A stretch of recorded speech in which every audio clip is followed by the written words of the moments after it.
సంగారెడ్డి జిల్లా పుల్కల్ మండలం పరిధిలో మట్టి మాఫియా దందా కొనసాగుతున్నట్లు ఆరోపణలు వెల్లువెత్తుతున్నాయి.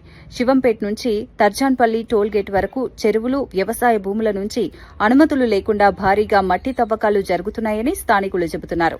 టిప్పర్లు, ట్రాక్టర్లతో రాత్రి 11 గంటల నుంచి ఉదయం 6 గంటల వరకు ఈ అక్రమ రవాణా సాగుతుందని ఆరోపిస్తున్నారు.